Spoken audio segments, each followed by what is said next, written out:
मुंजा, सिंधुदुर्ग के जंगलों का रहस्य। कोकण के सिंधुदुर्ग के उन पहाड़ों और जंगलों में जहाँ घना अंधेरा दिन के उजाले भी घातक लगता है, एक ऐसा गांव है जो सालों से रहस्य और भूतों की कहानियों के घेरे में फंसा हुआ है।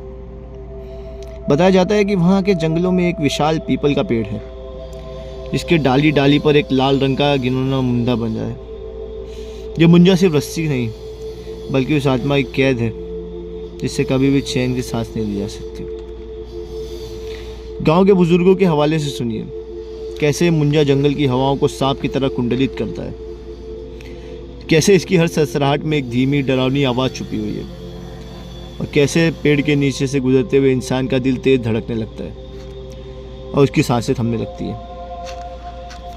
ये कहानी है 4 दोस्तों की, जो कि एक मामूली छुट्टियों की शुरुआत थी, लेकिन ख़त्म हुआ तो ऐसे आतंक में जिसे वे कभी भूल नहीं पाए। तैयार हो जाइए उस काले अंधेरे के लिए जो सिर्फ जंगलों में नहीं, आपके दिलों में भी घुस जाएगा, क्योंकि ये कहानी है मुंजा की। हेलो फ्रेंड्स, मेरा नाम है मिस्टर एस और स्पाइन चिलिंग एंटरटेनमेंट की इस नई वीडियो में आप सभी का तहे दिल से स्वागत करता हूँ। मुंबई की तेज़ गर्मी से भागकर अभी अपने दोस्तों प्रतीक, रोहन और जैद के साथ सिंधुदुर्ग के उस छोटे से गांव पहुंचा। हरे भरे खेत, दूर दूर तक फैले नारियल के पेड़ और हवा में नमक की हल्की खुशबू, सब कुछ बहुत सुहाना लग रहा था। लेकिन जैसे ही गांव के उस पुराने सुनसान हिस्से की ओर बढ़े जहां पीपल का पेड़ खड़ा था, वहां की हवा अचानक ठंडी और सघन हो गई। चारों दोस्तों के रोंगटे खड़े हो गए। अवी की दादी ने जोर से कहा, ऐका काळजी घ्या, त्या पीपलच्या झाडावर बांधलेला मुंजा फोडला तर जिवंत का जीव वाचणार नाही। प्रतीक ने हसते हुए कहा, दादी तू काहीच बोलू नको, भूत प्रेताची गोष्ट सांगू नकोस, आम्ही तर अशा गोष्टींवर विश्वास ठेवत नाही। दादी की आवाज गंभीर हो गई। तू आधी जाणपण, जंगलात घालवलेली रात्र पहिल्यावर तूही वेगळं बोलशील। रात को जब चारों दोस्तों ने अपने कैमरे में बैठकर जंगल की बातें की तो हवा में अचानक से खुशखुशाहट की आवाज़ सुनाई दी। सबने डर के मारे एक दूसरे को देखा। सुबह सूरज की पहली किरणों भी डर के साए में डूबी हुई थी। चारों दोस्त जंगल की ओर बढ़े। कदम कदम पर पेड़ों के आती रहस्यमयी आवाज़ों ने उनके दिलों को बुरी तरीके से थाम दिया। जैसे ही वे उस पीपल के पेड़ के पास से गुजरे, उन्हें देखा कि पेड़ की डालियों पर एक मुंजा बंधा था और नीचे जमीन पर जली हुई राख बिखरी हुई थी। रोहन ने डरते हुए कहा, अरे ये तो कोई तांत्रिक जादू लग रहा है, लगता है कोई पुराना जादू चला है यहाँ पर। वह मुंजा बिल्कुल पेड़ की टहनी की तरह ही दिख रहा था। अचानक उस मुंजा से ठंडी हवा का झोंका उठा और पेड़ की डालियाँ ज़ोर ज़ोर से हिलने लगी। हवा में कहीं से कोई चीख सुनाई दी, इतनी तेज़ कि चारों के कान बजने लगे। जैद चिल्लाया, भागो यहाँ से, ये जगह सही नहीं लग रही। लेकिन वे सब जैसे बंधे हुए थे, डर से कुछ कर नहीं पा रहे थे। रात जैसे ही आई, चारों दोस्तों की नींद गायब हो गई। रात के 3 बजे अचानक जैद की चीख से पूरा घर जाग उठा। उसने बताया कि उसे किसी ने छू लिया था और उसने महसूस किया कि कोई अदृश्य शक्ति उसे दबा रही है। अवी ने गांव के बुजुर्गों से जाकर पूछा, क्या ये वही मुंजा है जिसकी दादी ने बात कही थी?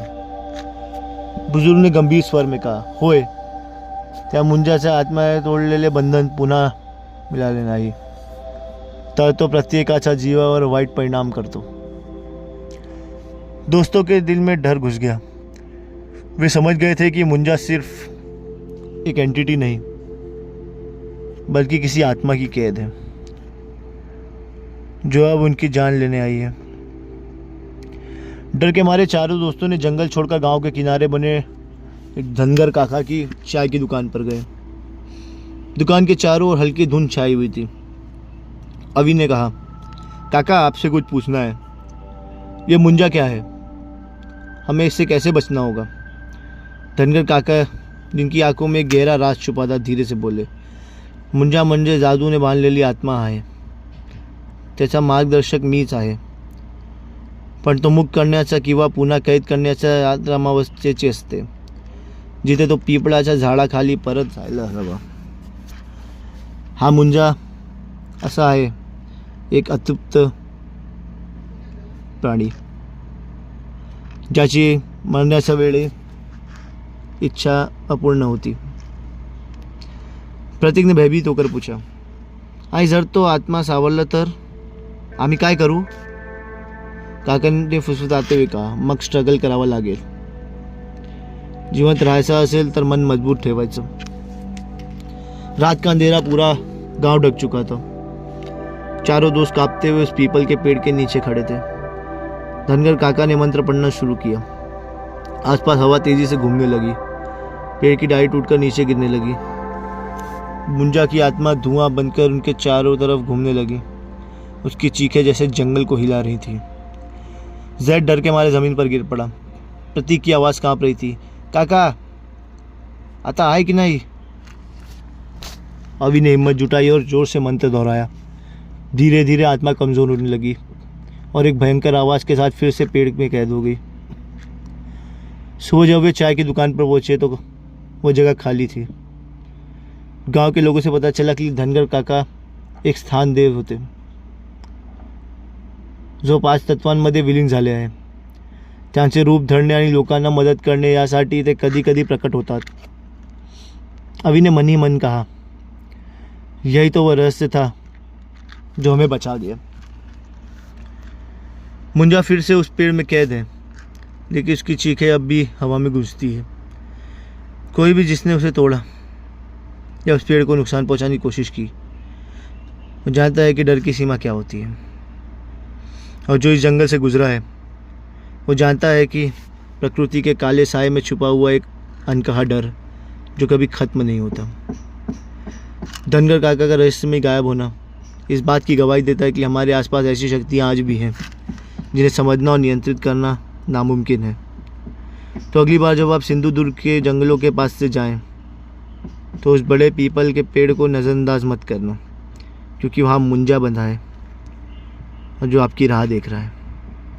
ये कहानी तो ख़त्म हुई, लेकिन मुंजा का साया हमेशा आपके दिल को दहलाता हुआ रहेगा.